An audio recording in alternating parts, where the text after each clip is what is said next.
Mateo here. Thank you for stopping by. This is the bicycle touring tip video to share my experience.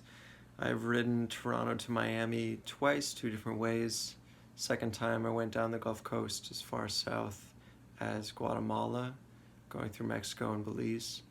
I've done a lap around Tasmania and some riding just in and around Ontario, as far north as North Bay. So, aside from being an amazing, awesome educational experience, almost life-changing, to begin, I'd like to touch on safety.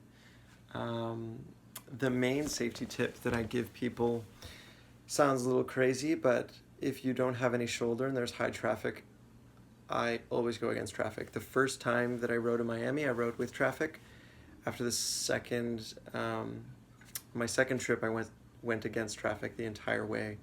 In between those two trips, I had a couple of friends get hit from behind and get hurt real bad, and I was never going to let that happen to me. So going against traffic, some will argue you're at risk of having a worse collision because you're going to have a head-on collision. My argument is that a collision is never going to happen because you can look and avoid and have the reaction time. It also spooks drivers a little bit, and they'll give you a bit more space as well. You have to be aware that people turning into that lane are not going to be looking for you. And when going around tight turns and up a hill, these tips apply whether you're with traffic or against traffic. When you're going up to the crest of a hill, you want to be with traffic so they can see you. Then as soon as you crest, you don't want to stay with traffic in case someone comes up the hill and doesn't know you're there. You want to go against traffic so that you have the larger sight line.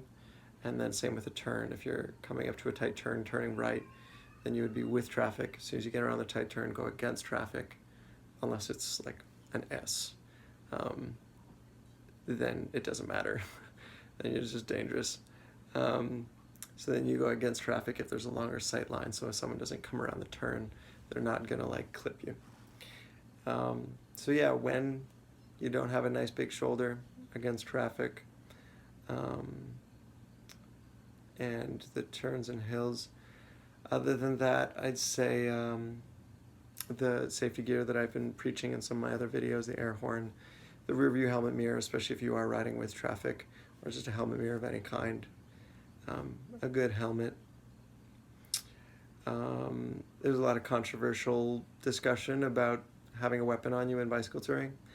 I always wanted to have a bicycle chain because it's a non-lethal, it's a not easily lethal distance weapon to keep someone back off of you, especially if you had a U-lock on the end of it.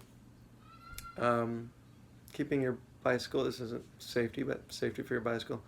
Keeping your bicycle tied to your ankle, even if you think you're in the middle of nowhere in the woods, camped out in your tent, it's best practice to avoid having your bike stolen. Tie some fishing wire around the bike to your ankle and leave it into your tent, and in case anything happens, you're going to know about it. Other than that, for safety, it's all the general safety, cycling safety stuff. For weight distribution, just saddlebags, it touches on safety. Yeah, for saddlebags, you want to really make sure that they're not only balanced, so that maybe you can get away with riding no hands, comfy, but you want to make sure they're tied onto the bike really well. I had a front saddlebag come off going down a very steep hill in Belize, and it was a bad wipeout. So having locking systems with your saddlebag design, or just strapping them down with bungee cord or zip ties or something extra tight, is definitely a good thing to have. Other than that, for safety, depends on where you are, really what country you're riding. Sometimes riding at night isn't best. Sometimes talking to police isn't best. Yeah.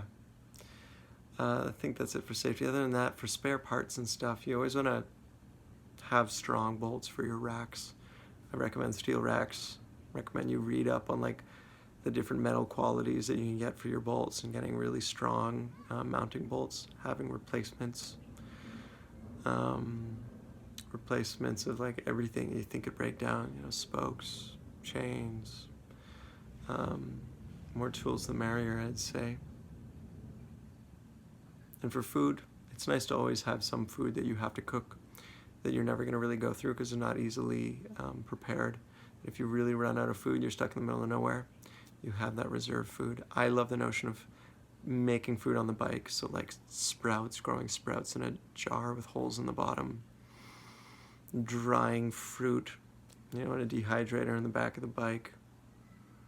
I'm having water kefir going.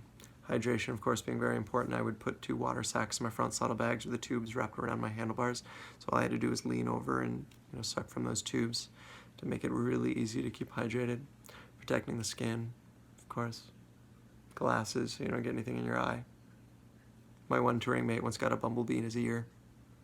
Earmuffs might be good.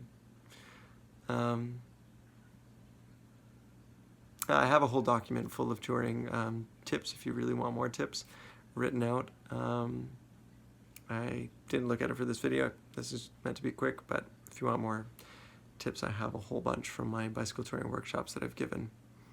And I can help people looking over their bikes as well in my live video chat service.